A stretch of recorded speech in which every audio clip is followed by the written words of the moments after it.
I've been sitting here so long for you to hear my song, and all you want to know is, am I on the radio? Who's the biggest star I've seen? And what's my favorite scene? And if I get the job, would I sing on Mars? Yes, sir, I would sing on Mars. I'd play upon a star. I'd sing songs of the sun. And when my job was done, I would say I love you so.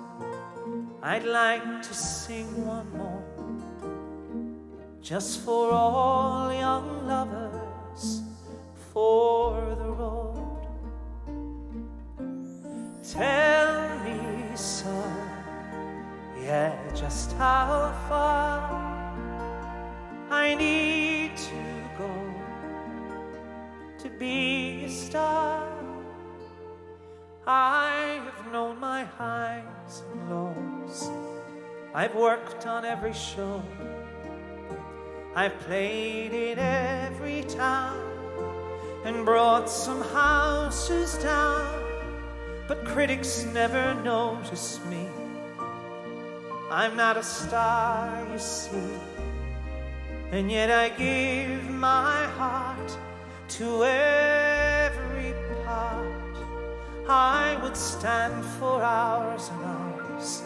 I've walked through some showers with my dancing shoes and my dreams and views. I walk upon an empty stage with one light on my face, to be told, don't phone us, we'll phone you.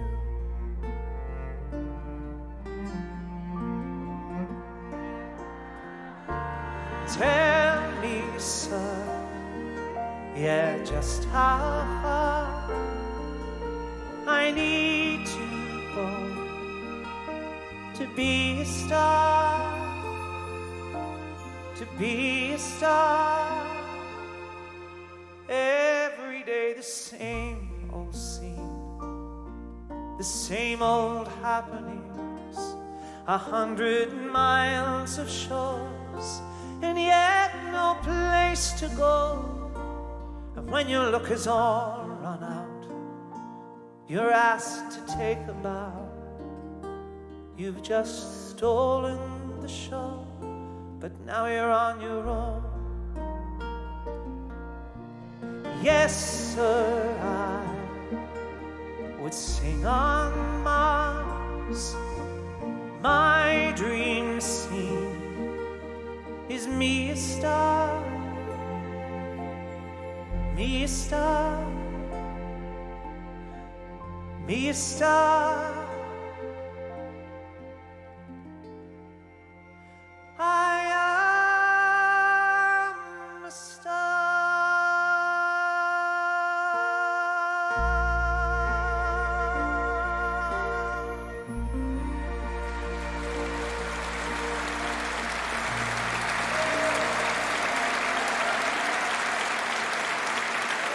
Thank you.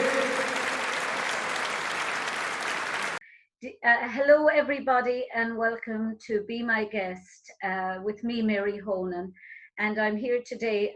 I have to confess to being quite nervous because they always say don't meet your musical heroes or any heroes in life, but I've spoken to Tommy before, and he's every bit as nice to interview as he is as a singer, and that's saying a whole lot. Hello, Tommy Fleming.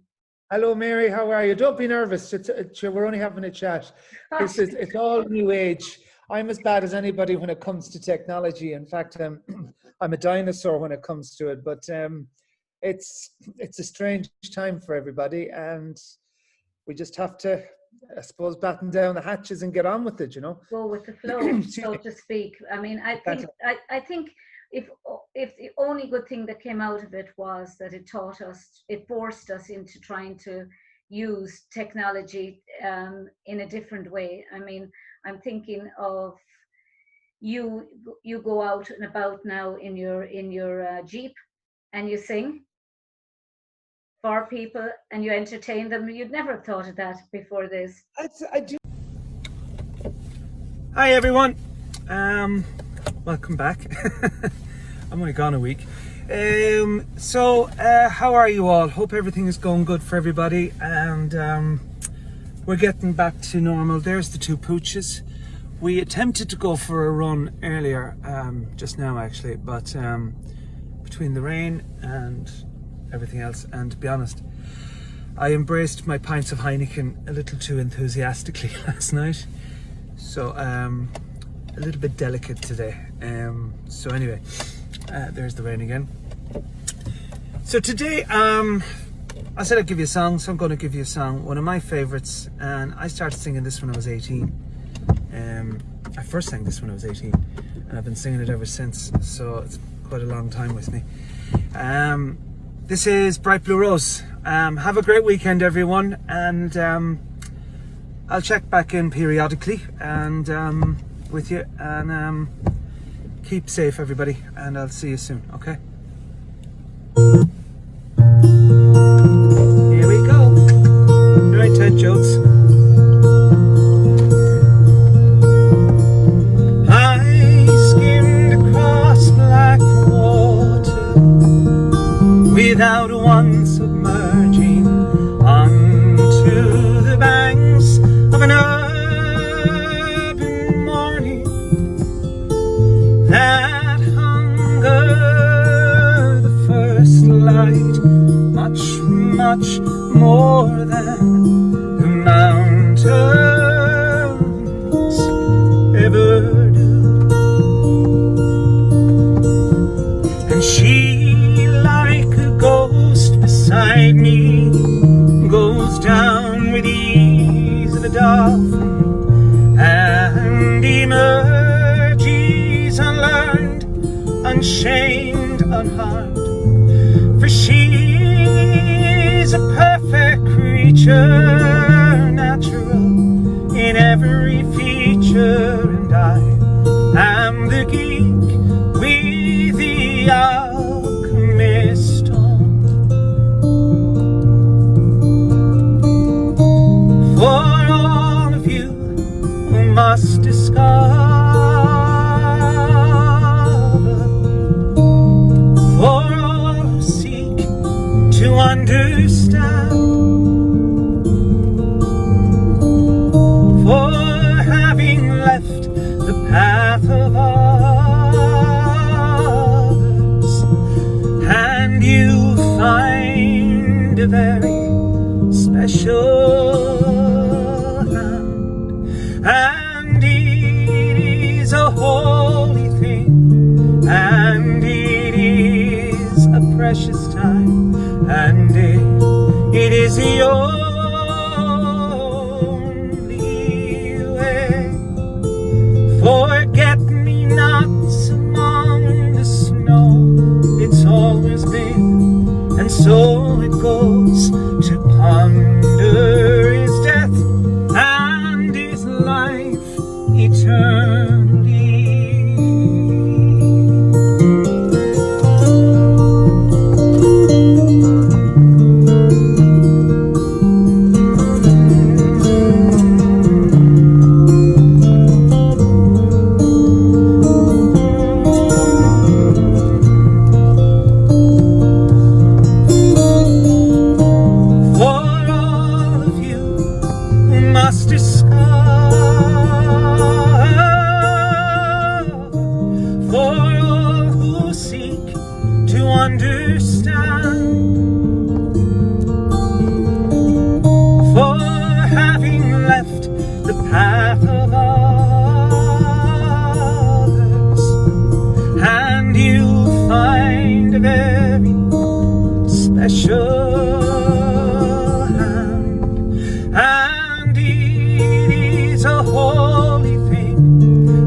Precious time, and it is the only way. Forget-me-nots so it goes, to ponder his death and his life eternally. One bright blue rose outlives all those 2,000 years, and still it grows, to ponder his death and his life eternally.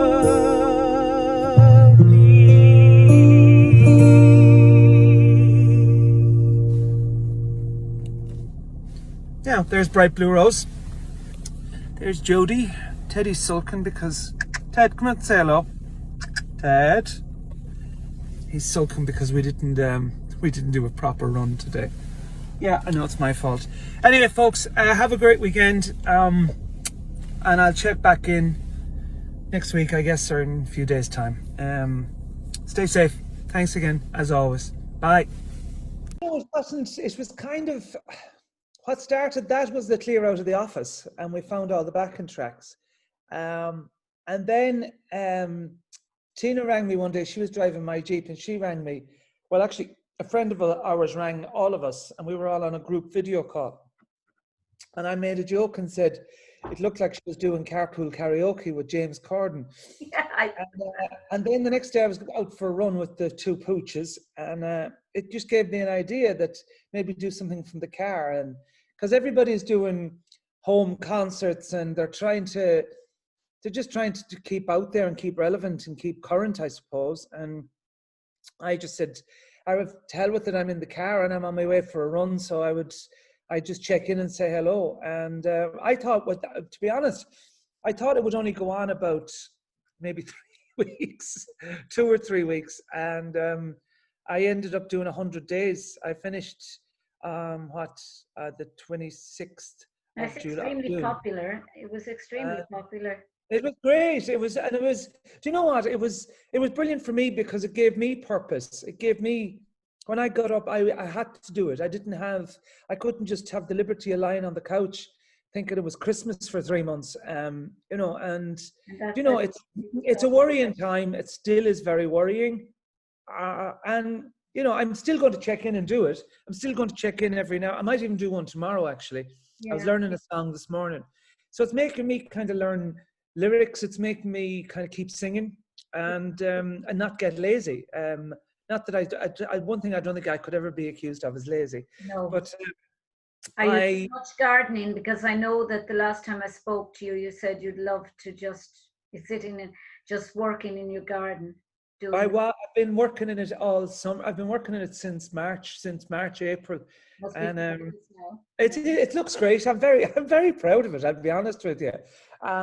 We've our own vegetables, we've our own strawberries, potatoes. That we won't have them ready until September, October. Tina's got the vegetables. I'm kind of doing the garden itself, and I'm loving it. But I'm worried because. Yeah. I don't know when are we going to get back on a stage, and the government don't seem to be addressing us as artists as just. And I saw your article that you put up on Facebook, and I was going to talk to you about it, so we might as well talk about it now. Yeah, absolutely. Opinion on this and how it's affecting artists. I understand in the beginning that nobody knew. This is all very new to everybody. This pandemic is unprecedented in my lifetime, in most people's lifetimes. And I mean, we were the first to lose our jobs. Yeah. We were the first to be taken off a stage. The theatre doors closed, the venue doors closed, wherever it was. And nobody in power or nobody in connections or anything has come back to us to say, this is what we can do. I think what I'm trying to say is we have always been the ones that are the first to be called upon. And I'm still getting emails to support this and support that and support the other. And nobody's supporting us. Nobody's coming back to us. This time we need people's help, Yeah, it's amazing how many people, I'm not just saying it now, but how many people have actually complained about the fact that, say, national broadcasters aren't playing as many Irish women's music. Yeah. And there seems to, I've seen a lot of posts now up on Facebook about Irish artists not getting the coverage on the mainstream medias and all that. And I suppose that's what we've been doing, is trying to give a voice to Irish artists. We've had a lot now. Emily Conway has been on, and my friends of mine who are in the music industry and have been completely decimated in the UK. And you know, I mean, they're on their last legs, and they just don't know what to do. And I suppose we're hoping that something like this will give a voice to people and let people know that you still exist in some way. You know, I know everyone is going to know Tommy Fleming exists. You're not easily forgotten about Tommy, but there are other artists. You can laugh all you like. It's a fact. I'm laughing about the way you say. I don't look at it like that. I look at it, we're all in this together. So it doesn't matter if it's Mick that plays in the local pub three nights a week, or me who does a tour in the bigger theatres. It doesn't matter how many you play to or how often you do it. We all do the same job. You know, as my father, God rest him, used to say, we all get up in the morning and put our trousers on one leg at a time. You know, and so nobody's better than anybody else and nobody's worse than anybody else. Do you know what I mean? So we're all in this together. So yeah, some poor people are only starting off. They were just about getting their careers, and friends of mine the same, just getting their careers off the ground, and suddenly, and singing in pubs here, there, and everywhere. Beautiful singers that worked with me in Bunratty Castle, and just getting their careers, and now suddenly everything's gone.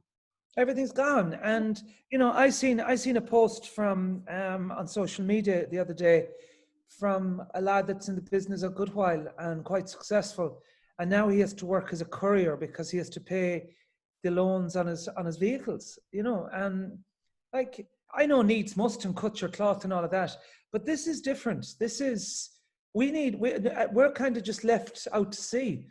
And it's like, you know, nobody's telling us when the theatres are going to open. You know, like I looked at last weekend, and you know, Dame Lane, Temple Bar, all jammed with people. Now I know that's not the government's fault, but when you think that can happen, and yet the Olympia Theatre, which I've played in hundreds of times, 100 meters up the road from where they were all gathering, is still in darkness. The whole thing is not making sense to me, as from a human point of view. It's not making sense how you can you know, you can have even to the point of churches, you know, 50 inside in a church or 50 inside in a cathedral, depending on the size. I mean, you played at Knock Basilica. That would hold thousands, wouldn't it? When I did it, it was 5,200 or something, which is great. And that was brilliant. There's only 50 allowed into it. Yeah, but it's not even that. I suppose it's like for like, really, in that, you know, like they can put 250 plus people on an airplane with masks for 3 hours, but they can't put them into a theatre for 2 hours. It's not making sense. None of it is making sense. I mean, I was listening there today on the radio, and they said that anyone Irish or that coming back to Ireland has to quarantine for 2 weeks, self-quarantine for 2 weeks, and then they're okay, basically. So we're in the country and we've been quarantining for months, and yet you can't go out, or you can't get back to work. In your case, you can't get back into the theatre. It's extremely scary in that, you know, at the end of the day, even if you're getting your COVID payment, whatever it may be, 200 and whatever, or 300 and whatever, you still, when the mortgage break finishes for people, how can they pay mortgages out of €350? Or if they're not even getting that, how are they supposed to pay them full stop if they can't work? And it's not our fault that we can't work. Yeah, and as well as that, a thing now, one of my colleagues here worked in the motor, the motor vehicle place in Shannon, and with the Department of Transport, And they didn't take away, they didn't stop you having to pay for the tax in your car, even though they told you couldn't get into your car. And Yeah. you couldn't drive. You couldn't drive anymore. You can't drive any more than 2 kilometers initially, and then 5. And yet they didn't stop. You still had to pay for the motor tax, even though like sitting in your how is people, the artists, especially musicians, singers, dancers, actors, managers, road crew, how are they supposed to pay for their mortgages, their life insurance, their VHI, their food on the table for their families? Nobody has not that I know of, nobody has come back in government to say that we can be extended, and I'm not looking for the government to hand me a wad of cash and say, here you go. That's not what I'm looking for. I'm looking for some definition. I'm looking for, can a theatre open? How many people can we go into a theatre? If a theatre opens only at half capacity, do we have to pay full rental? There's all of these questions have to be answered, and nobody seems to be throwing any lifeline to us whatsoever. And it's the same with, I finally went to the hairdresser the other day, and he was saying to me that he has a few premises in Limerick, and yet his landlord, they won't even speak to him. And and it's a big premises, there's lots of shops, it's a centre that he's in, and they will not even answer his phone call or anyone's phone call. They just won't cut the rent. And yet there was nobody in there for 3 months. Like initially when all this started, I understood nobody really knew what the hell was going on. Everybody was in the same boat, including the higher powers. We're now almost 4 months down the road, and I just get this awful feeling that the left hand doesn't know what the right hand is doing. I've had that feeling from day one. I mean, I just think they're coming out and they're making speeches, and I think they're just going with the flow, and it doesn't matter. It doesn't matter to them. They're getting paid anyway. Well, they're not taking any cuts. No, they're not taking anything. They're losing out on nothing. Most of my friends are all musicians and singers. Mick Hanley was on with me a couple of weeks ago. Mick's a lovely man. Yeah. He is.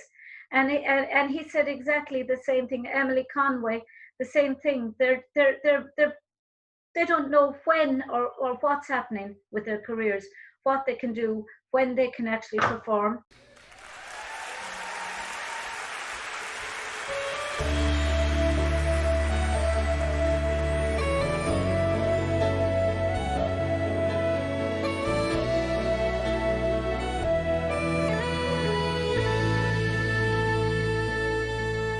On the first day of January 1892, they opened Ellis Island and they let the people through. And the first to cross the threshold of that isle of hope and tears was Annie Moore from Ireland, who was all of 15 years. Isle of hope, isle of tears, isle of freedom, isle of fears. But it's not the isle I've left behind.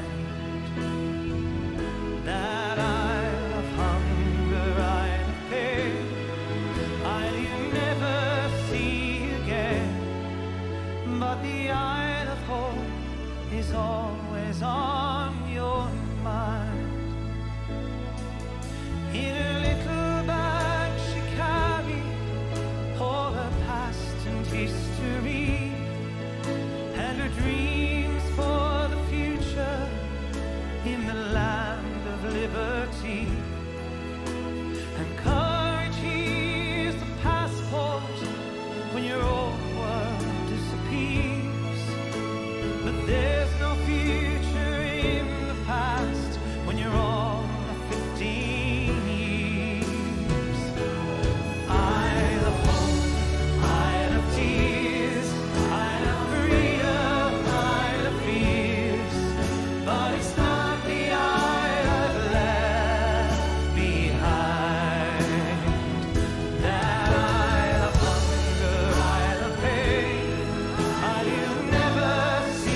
when they closed down Ellis Island in 1943. 17 million people had come there for sanctuary. And in springtime when I came here and I stepped onto its piers, I thought of how it must have felt when you're only 15 years. I'd have hope, I'd have tears, I'd have freedom, I'd have fears, but it's not the I'd have left behind. That I'd have hunger, I'd have pain, I'd have never see again, but the I'd have hope is always on your mind. I'd have hope, I'd have tears, I'd have freedom, I'd have fears, but it's not the I'd have left behind. That I'd have hunger, I'd have pain, I'd have never see again, but the Isle of Hope is always on your mind. Yes, the Isle of Hope is always on your mind.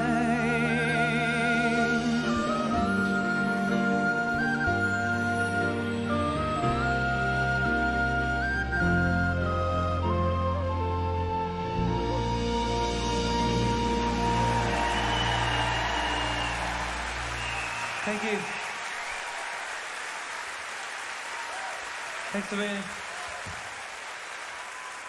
I'm going to do.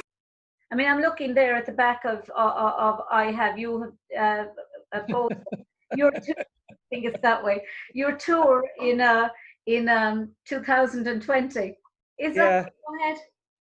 That's 20 is gone. I finished the Irish tour. Luckily, I finished on the 1st of March in Ireland. And I finished Australia in December of 19. Yeah. The UK was cancelled, and the European leg of it was cancelled in October. So I've lost all of that, and I'm not the only one. So I'm not whinging. I'm not crying about it. I'm sorry that it has happened, but I'm not the only one it's happened to. But all I'm saying is, if I really wish we had some indication, some light at the end of a very dark tunnel for us. And at the moment, the only light we see is the train coming in the opposite direction, and All you want is a bit of certainty. All you want is to be told, Christmas now, you can start opening up, or you can start having a show, but you can't have as many inside in the theatre, or you can have open air concerts. Or whatever. Some artists like myself aren't exactly. It's not the dance thing. We're not that. It's our concerts are very much indoor and sit down. Whereas you've got the artists that do the dancing and the dance scene, and fair play to them. Hopefully they'll get a chance to do that with it. But what I'm trying to say is, I mean, are we waiting for a vaccine for our job to be given back to us? And even then, even if venues open to full capacity tomorrow morning, how the hell can we all jump in at the same time trying to, it'll be a melee. And, like my tour in Australia has been moved from May and June of 21 now to August 22. So, because it can take anything up to 2-3 years to set up an overseas tour. So it can't. And I mean, as you quite rightly said in your post, you're all going to be fighting for the same background crew and the same camera crew and the same sound people. Everyone is going to want the same people at the same time. So, it could take years because of this backfall of people waiting for the same few people that deal with you on a consistent basis. Absolutely. And like what worries me is, and I'll be honest with you, Mary, what has worried me to this point is Tina and I have discussed early retirement at this point for me, to see, which I think annoys me more than anything, that I would be forced into retirement. And that's kind of where we're at the moment. I can't believe that would happen, Tommy. I can't, I mean, this is just, it's immoral actually, to be honest with you, what's happening, because people are just being left in limbo. Every other business has been discussed, has been brought around. There's no, I think what's really annoying me and kind of pissing me off, and sorry, I probably shouldn't have said that. Stay away. What really is getting to me at this point is we're still getting the emails and the phone calls about, will I do a video for charity? Will I do this charity? Will I do that charity? Yeah. I would love to, but right now we're the ones in need of help. And who's doing the videos for us? Why are we the ones always that are in the forefront? It's always been the case. Creative people have always, especially in Ireland, it's sad to say, I think, when I was an entertainer in Bunratty for 14 years, but I was also an artist. And if I was drawing anything and somebody said, "Oh, Mary, will you draw something like that?" My mother's attitude was, and they'd say, "How much do you want for it?" "Oh, she doesn't want anything. Sure, she loves it." And I do think that there's an element of that with, generally all over the world, that people think, oh, artists are talented and we're going to get them to be able to do that for us, and they'll be delighted to be out there singing, and they'll be delighted to be dancing for this. And I think there's an element of that. There's an element of that, very much so, and that has always been there. And there's an element of you could very easily be a very busy fool, and you can't. I've been a very busy fool for many years. So, I mean, you have to make a living as well. Bills have to be paid, and who pays your bills? But look, I'm not going to get down on that now, and I've kind of said my piece on it, and I've said it to a few people. But I just hope that other artists will kind of jump in behind on this and go, actually, yeah, let's create a bit of noise here. Is there any way you could create, a virtual concert? Well, how that people have to subscribe to in order to actually watch the concert, and that it would come from different. We've been looking at that for a while, and the problem we're running into is the platforms that you subscribe to take 40%.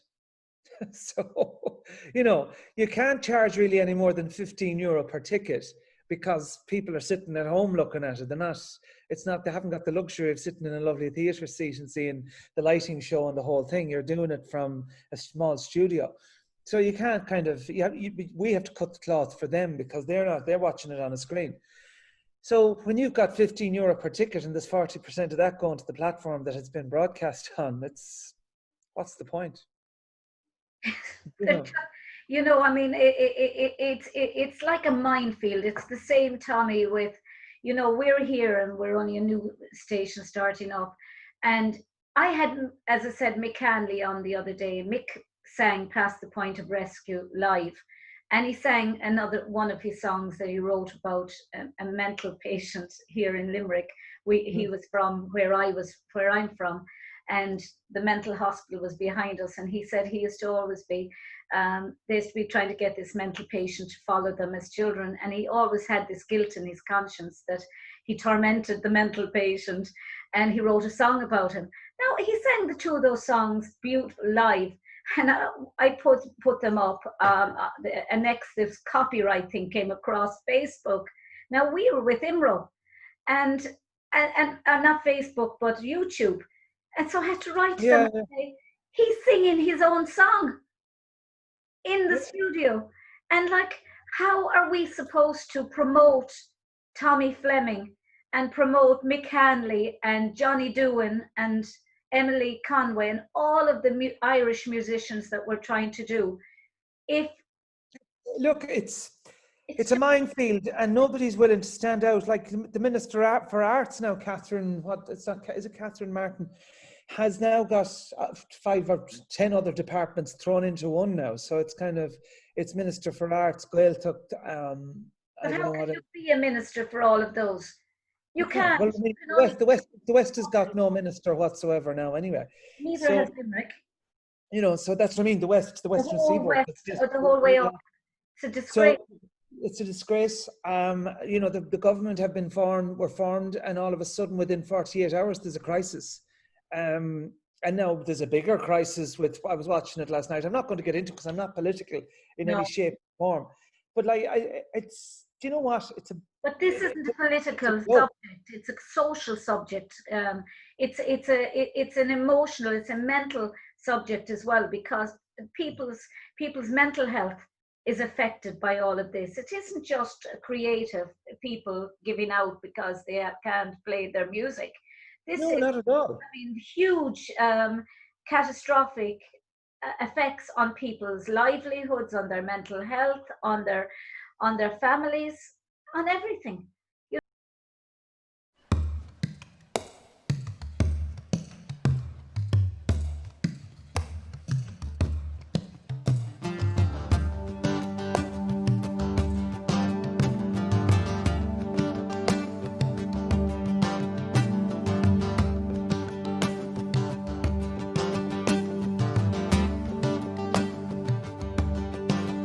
A hungry feeling came on me stealing. All the mice were squealing, hauling myself. You ready, Dublin? And the owl triangle goes jingle.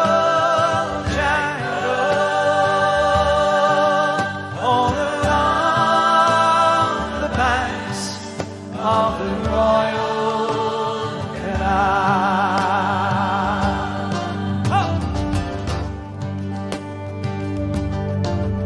In the early morning, the screws were boiling.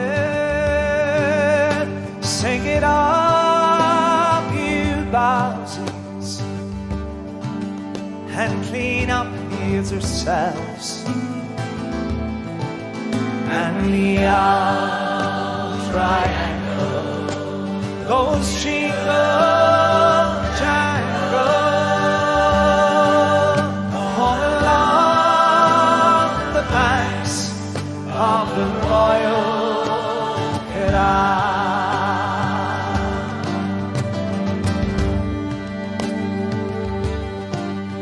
Oh, the lads who were sleeping, Humpy Gussie was peeping as I lay dreaming of my girl's side, and the owl triangle went jingle, jangle.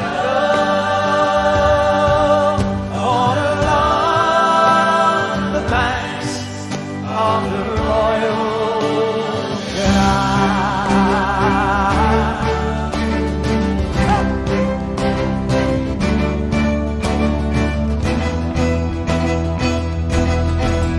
In the female prison, there are 75 women, and I wished among them that I did dwell, and the owl triangle, come on, could go jingle, jangle, all along the banks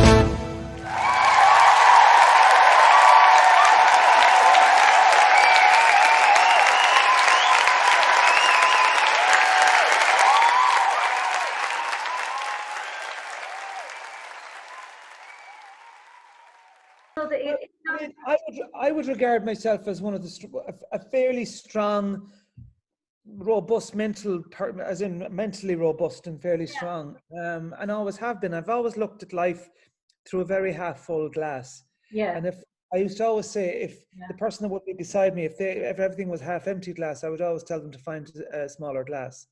You know, but I'll be honest with you, Mary, it's very worrying. There's nights I wake up in the middle of the night worrying about this, which I haven't done in many, many years, you know.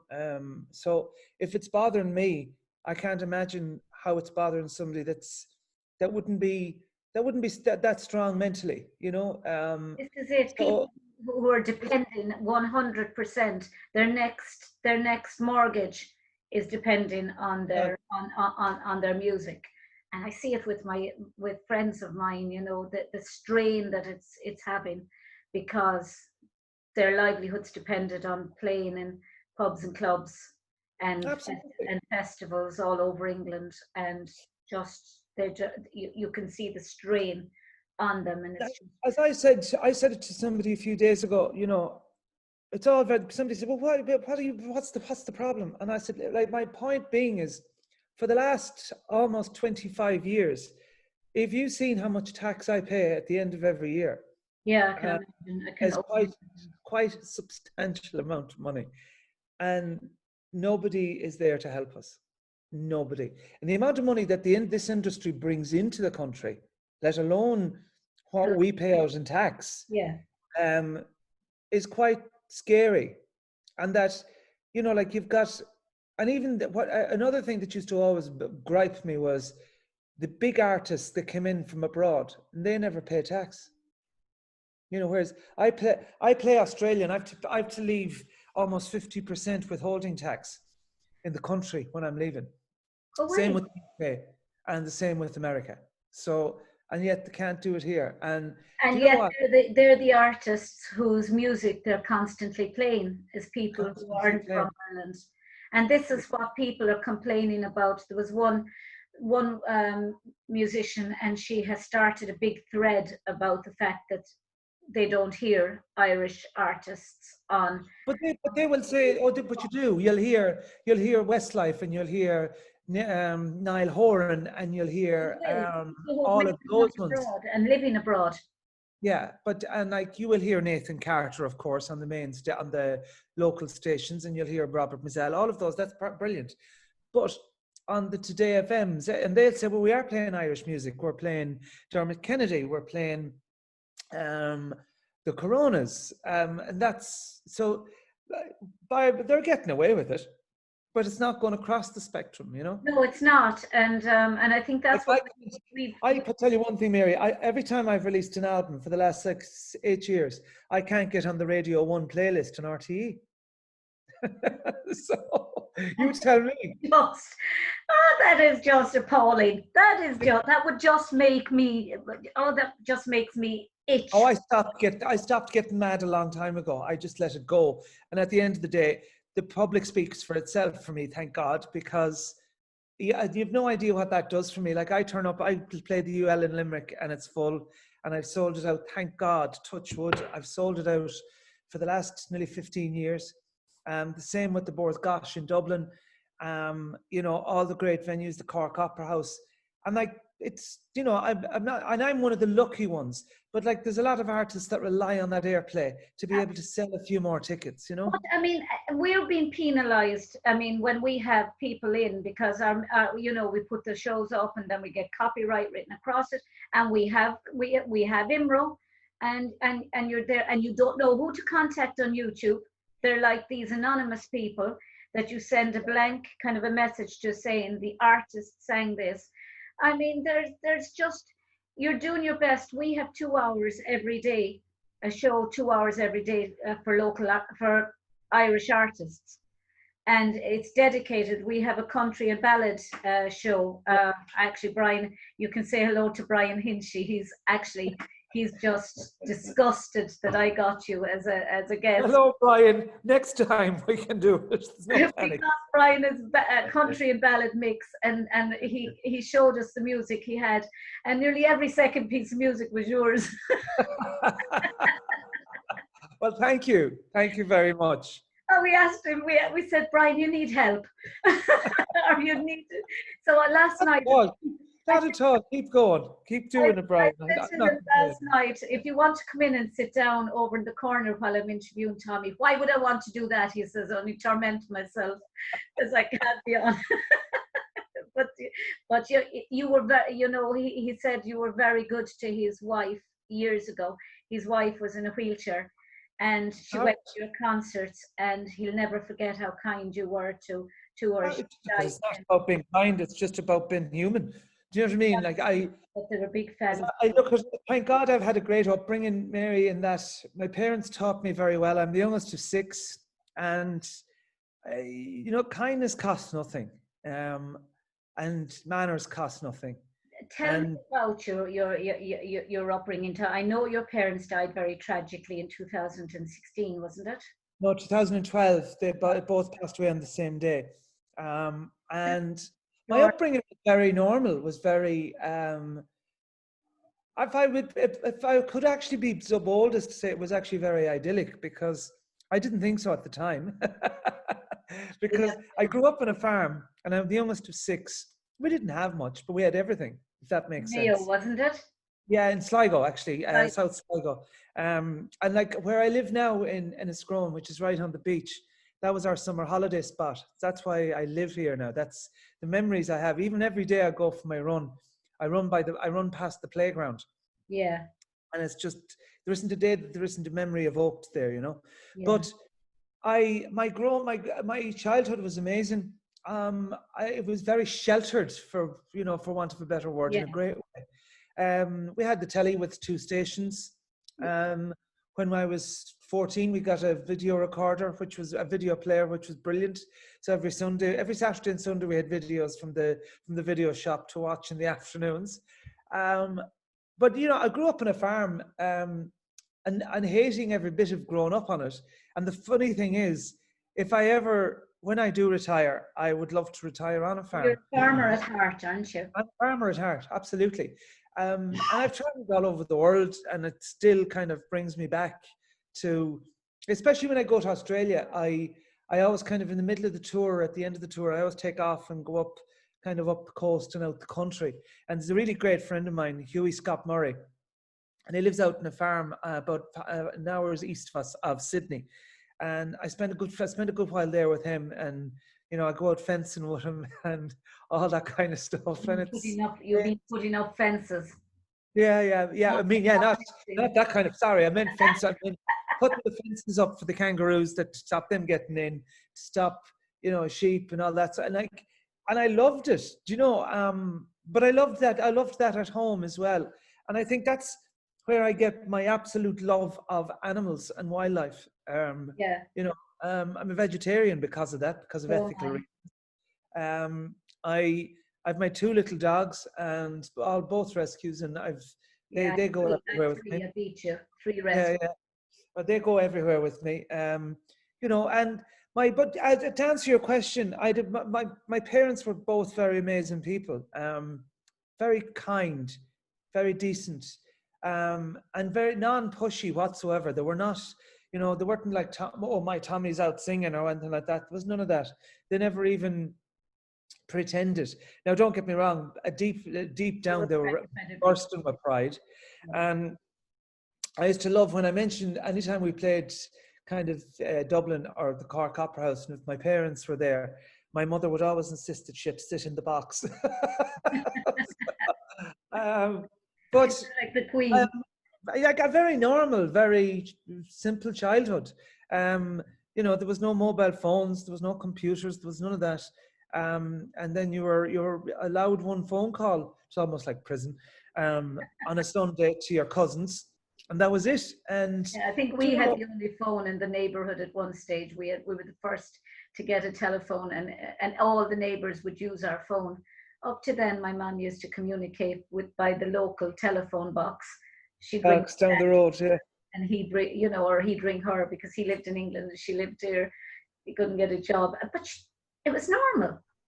It was normal, and I remember it was just to be really funny. The telephone box was about a 5 to 7 minute walk from us, and you'd get the word would go out that it was broken, and you could get free calls. So the queue would be a mile long, ringing England and ringing America. I know the same thing. Or you'd get money out. You'd be able to Money get out. the money out. Somehow or other, go to press to get your money back, and someone else's money would come back with you. I remember the old dial when you could tap it, and Yeah. you'd tap the number. It was like 1 was 1, 2, 3, and all that. But for a 0, you had to tap it at a certain speed 10 times. Right. We were brilliant at it. You could get free calls. God, I forgot about that. Yeah. We used to do that, but then sadly they went within a day, same day. That was They passed away. My mum had a stroke on the 10th of March 2012, a very severe stroke. And she survived for 3 weeks subsequent to that. And then she passed away on the morning of the 30th of March. And my dad, in the meantime, had been admitted with slight heart complications. yeah. And he passed away that evening. And yeah, there isn't a day that I'm not sad about it. There isn't a day, I was thinking through all of this. I'm, to say that I'm glad that they weren't around for it, I don't mean that in a bad way, because they would have been very fearful. Yeah, I'm very glad they're scared. not around for it either. And there was nothing we would have been able to do to take their fear away. And yeah, I miss them every day. But in some ways, when I look back on it, it was very beautiful what happened, because they went together. And they were 50 years married. They'd only celebrated. 50 years married, and I always I now have come to terms with it. In the first couple of years, I didn't, because the guilt was a huge thing with me, because I used to miss one more than the other, and that the guilt would kill me. Yeah. So it took me a long time to get to where I am today with that, to be at peace with it, if that makes sense. Yeah, no, I know. I lost my own parents shortly after each other. Not the same as yours. My dad died suddenly at 59, and Mum lost her voice that night, and died the same day as him the following year. But she spent most of it in hospital. So I understand there's lots of guilt associated with it. But then, you say, well, they wouldn't have wanted to go on probably without each other in a strange. No, we said that as well, and I went through a lot of things. Like, I went through an awful lot of anger as well, because I was annoyed at both of them, because neither was there for me to go up home and talk to one of them about the loss of the other, if you know what I mean. That's what I was. And like, whereas one day they were there, and the next day there was 2 very empty chairs. And 8 years later, I still find it difficult to go to my parents' house and look at those chairs. So I don't visit as much as I probably should. It's not something, and I don't visit the grave very much. I don't either. I don't just either. Comfort. I talk to them very regularly. I have a picture of them on my bedstand, and I say goodnight to them every night. And I'm not religious, Mary, in any shape or form. Spiritual. But if I pray, my prayers are to them, and they're my conversations with them, Mm. But do you think you got your singing from your mum? Because you said in one interview that your mum was a lovely singer. My mother was a lovely singer, and my dad was a good singer. But I think it came from both sides, because there's music, very much music on both sides. But excuse me. But there was, on my mom's side, there was an awful lot of music. All my uncles. Now, they weren't great singers, my uncles. They fancied themselves as singers, but they weren't. Or maybe I'm just being cruel. Were they like what's his name? God, that comedian in Scotland. Oh God, what's his name? Billy Connolly. Connolly, when he go hurdy-gurdy-goo. There was a touch of that. But the only times we used to ever hear them singing was always in a pub in a session. So there would have been a lot of pints on board. So it would never have been. It would never be the best time to hear them. However, my uncle Tony now would have been an amazing musician, and he passed away 2 years ago. So it's kind of, there's a legacy left, thank God, behind us. My first cousin Belinda is part of an amazing folk duo called Rahuli and Tiddo, and they did all the music for that BBC series, Gentleman Jack. All right. Yeah. So Belinda's my first cousin. And then I have the O'Donnells on my dad's side, which are all traditional musicians, hugely popular. But it's, do you know what? I kind of, and then when I suppose if you've got the basis of it, you make it your own. That's how I look at it. You know what I love you singing? Well, everything really. But the one Christmas song I love to hear quite regularly is Christmas 1945. Isn't it 1945? 1915. No, not Christmas 1945 was the Second World War. 1915 was the First World War. 1915. Yeah. So it's that came from Jerry Lynch. I got that from in Ennis, and it's written by Owen. What's his name? Owen O'Connell. Mick McConnell's brother, who wrote "The Only Our Rivers Run Free." So that's kind of the same family. I just love that song. That's a beautiful song. It's a gorgeous song. I suppose, what would be your favorite song? Do you have a favorite? Which child you prefer? Not at all. No, I have to. It varies from time to time. I could have a favorite song for a few months, and then I could have a favorite song for a few years. So at the moment, I suppose, with the same one that I've had for many years is Bright Blue Rose. Bright Blue Rose.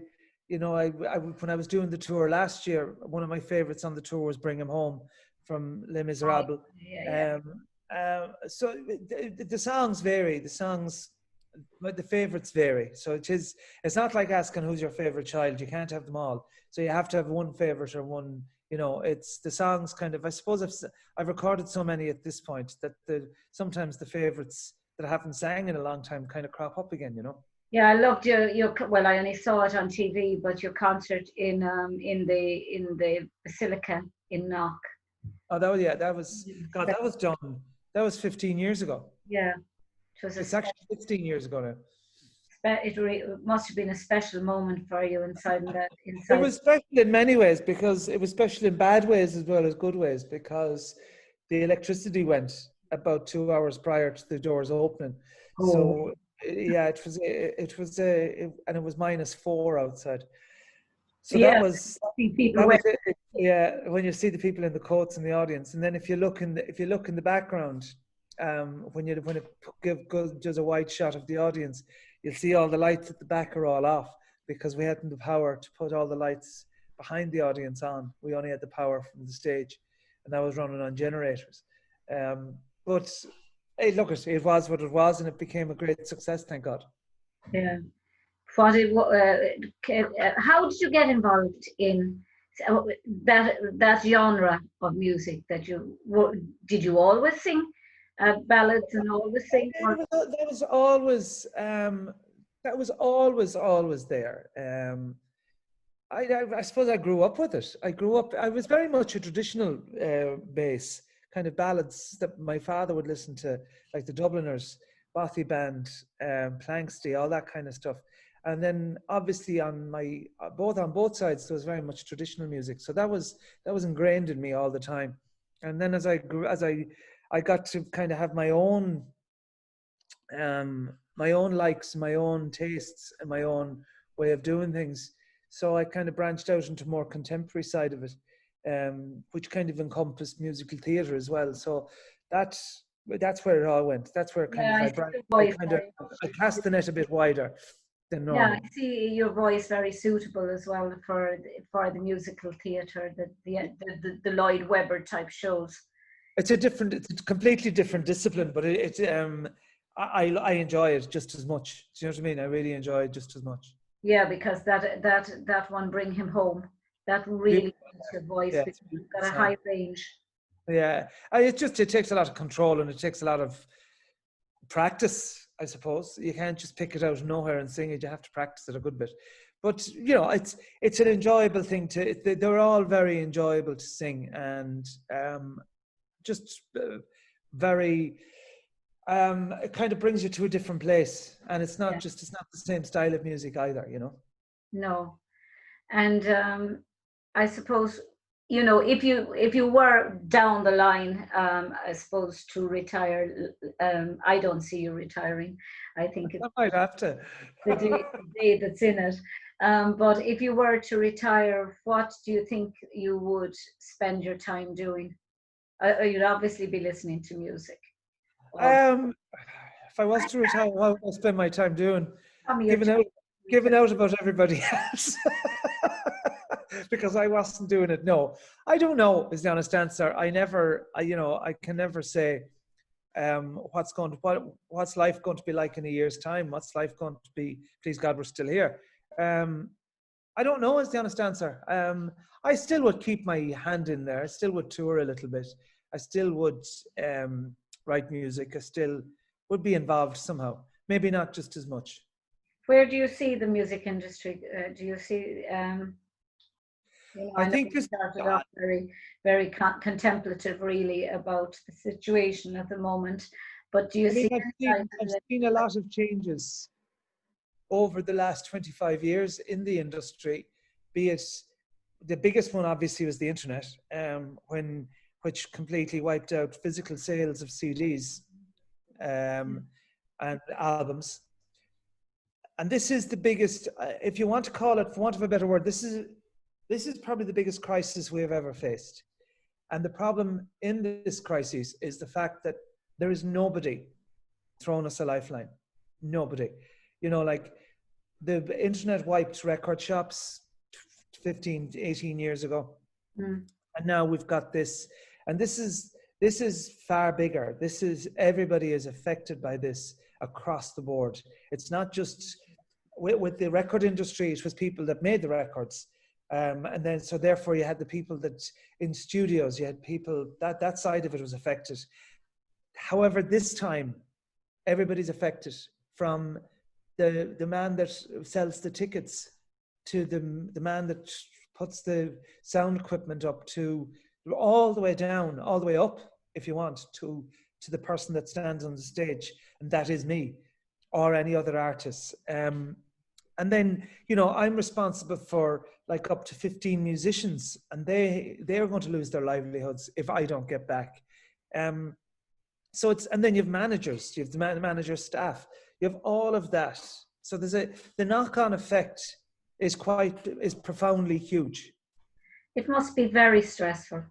It must really be stressful. I mean, I'm an academic, sort of, you know. I mean, I haven't worked either, and you know, I was part-time. I was covering for somebody for the term, and it just closed a couple of days with 5 weeks to go, and all of the students ended up having to do their final everything online, and it was just stressful. But I wasn't working for myself. It's stressful in the sense that there's an added frustration with the stress, because there's an uncertainty, it's unknown, and there's nobody giving us answers. There's nobody telling us when a theatre can open, be it quarter capacity, half capacity, and yeah, I do understand that if a vaccine comes on board, that it could return to normal very quickly. But as I said earlier, when you see scenes like Dame Lane in Dublin and Temple Bar thronged with people sitting on the curb, right, no social distancing whatsoever, and they're all having a drink and socialising, and yet a theatre that I have performed in many, many times is still in darkness 100 metres up the road from them, and there's no, that's the frustration in the whole thing, and that's the annoyance. And there's nobody can give us an answer. If I put every minister in front of me tomorrow morning and ask them the question, I guarantee they can't give me an answer. And there was a photograph or video there on YouTube the other day on Facebook, and it was in Waterford, apparently, 60 youngsters coming out of a house. bringing them out, and about 60 of them coming out. Thinking, Look, if I was their age at that time, I probably would have done the same thing. oh, You know what I mean? absolutely. I'm not saying they're wrong to do it. I'm saying, why can't they open a concert? Yeah, at the end of the day, that's the question, and nobody seems to be able to give us an answer. I mean, are we supposed to mollycoddle ourselves and just? I mean, it's gone to the stage now where you stand in a queue and you see people moving this way or that way onto little dots on the floor, and you're thinking, oh, get a life.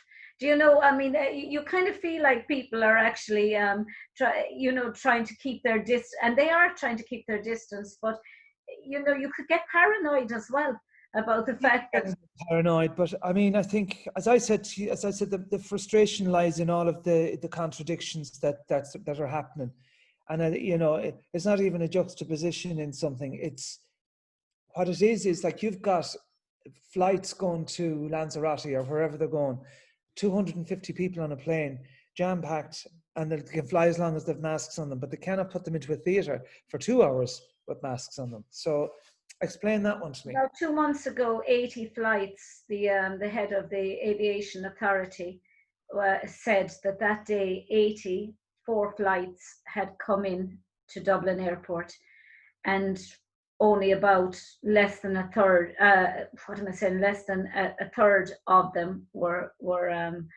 cargo. The rest Yeah. Now, even the berry pickers that came in, none of them were Irish. The Irish were here after being quarantined, and they weren't offered the jobs, and they have gone through their quarantine, and you're saying, how can people be allowed in, healthy, and then they have to do the quarantine when there's people here who've already done quarantine? What you see is the tail wagging the dog here, in the fact that you've got one is saying, no, you don't go away, don't go leave the country, it's not safe, and then the aviation authorities are pushing for it to be in hotels abroad, and that's the advice that seems to be taken, not the medical advice, not the proper advice. But is there nobody in charge here that can say, no, that's not going to happen? And can you, as musicians, not get together and set up some kind of forum, if you like, have some sort of convention, online convention, Zoom online convention, or whatever, or have a convention? I'm sure we could. About going to the government and challenging the government on this. Well, I mean, I've approached many of them, but the problem you run into is, off you go, basically, for me to do it and see how it goes. So I think we're all on our own. There's nobody there's no committee, there's no board, there's no, like, the Arts Council just seem to have defected completely from us. IMRO, not worth, they're about as useful now as a chocolate teapot. But there's nobody there to stand in front and fight the fight for us. I mean, we were told IMRO dealt with the musician and PPI dealt with the music. But there's nobody there if you wanted to actually, just say you wanted to use a video that you saw on YouTube to promote Tommy Fleming. There's nobody there to allow you to use that video, because even though you have the rights to the music and you have the rights to Tommy Fleming's as a musician, you've got your rights all sorted out. Somebody else could have uploaded that video of Tommy Fleming onto YouTube from a concert, and there's nobody dealing with Tommy Fleming as a performer and his performance rights that we can seem to see, and they don't seem to want to. I mean, I'm involved, say, in the Irish dancing industry, and I run a dance competition for the last 18 years. We were supposed to be running ours. It's a 2-day event. I run it in September. We're not going to be able to run it now because they wanted us to try and let them know if we were going to try and run it and be the first group to run it this year. We can't take that chance. The hall that I used to run it in, they won't allow us in anymore. The insurance probably won't insure us. And the children aren't getting to dance or perform, and the schools can't open. It's just, I understand. I understand from that point of view. We don't know what to do. I'll have to ring now tomorrow and say, look, I just can't run it because I can't take the chance that I could lose my shirt. Yeah, but look, I mean, the way I look at it from here on in is that I think we just sit back and kind of maybe give it time and see if there's going to be answers or there's going to be any direction or not so much direction, but even any reassurance on where we lie and what our prospects of returning to work are. And I mean, who knows? That's all we can do is hope. All we can do, yes, indeed, all we can do is hold. Lord, I just saw that there. It's where he actually heard me now, because the person I'm supposed to ring to confirm that I'm not going to run the event. I just saw there a text from. But Tommy, listen, thank you so much for actually talking to me today. No problem at all. Thank you for having me. It has been an absolute pleasure. Rather than, I suppose, talking about concerts and upcoming concerts and concerts that you've done in the past, and the focus was very much, as it is with everybody, on COVID-19 and the impact it had on musicians and singers and performers and artists. As I said in the beginning, it was fine, not fine, but you kind of accepted it because everybody was in the same boat. But all of a sudden, that boat, the people, there's a lot of areas like hairdressing, all of those have been helped, whereas we're just left out to sea, and nobody seems to be giving us answers. Nobody seems to be giving us any reassurance or any direction or any news on where we should go or how it's going to happen. And I think I think what has to be considered is that the Ministry for Arts and Culture, or whatever it is now, actually, there needs to be somebody dealing primarily with the creative arts. Then it does, but look at the new government are very obviously trying to find their own feet, and I don't know by this time next month how many more crises will they have, and scandals will be thrown at them. I've no idea. At this point, you just sit and kind of wait and see what happens. And let's hope that it's actually going to be more positive in the weeks to come. It certainly can't be any worse. Well, look, I hope this time next year we'll be talking again and it'll be all over and we'll all be back on the road and everything will be hunky-dory. And you'll be back to being Tommy Fleming again. I'm still Tommy. That's never changed and never will. The star that you are. That actually rhymes. I don't know about that now.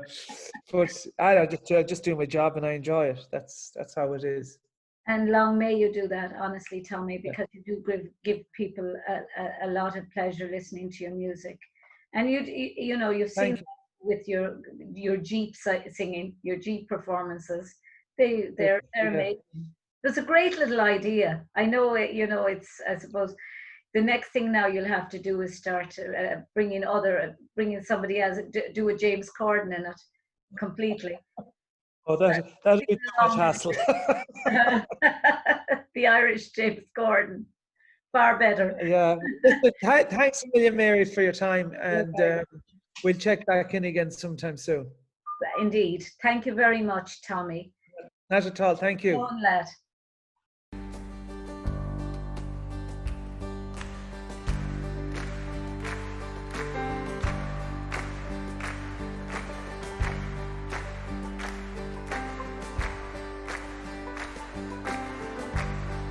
I think you know this song. You know the chorus. And I really want you to sing it with me. Let us pause in life's pleasures and count its many tears while we all some sorrow with a pour.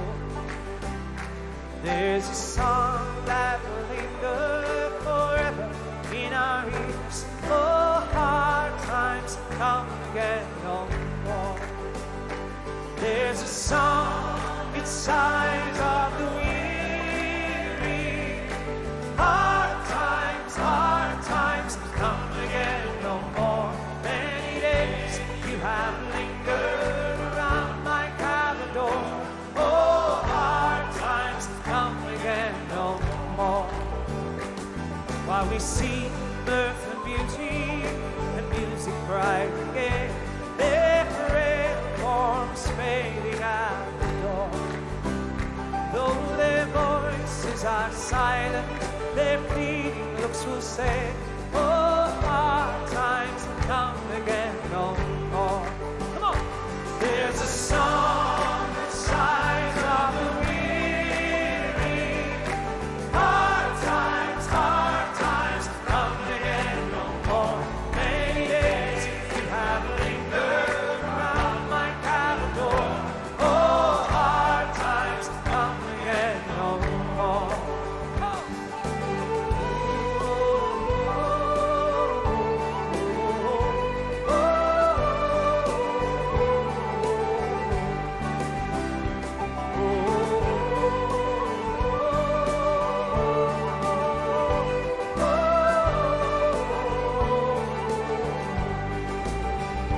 There's a song that sighs of the weary. Hard times come again no more. Many days you have lingered around my cabin door. Oh, hard times come again no more. There's a song that sighs of the weary. Hard times come again no more. Many days you have lingered around my cabin door. Oh, hard times come again no more. Oh, hard times come again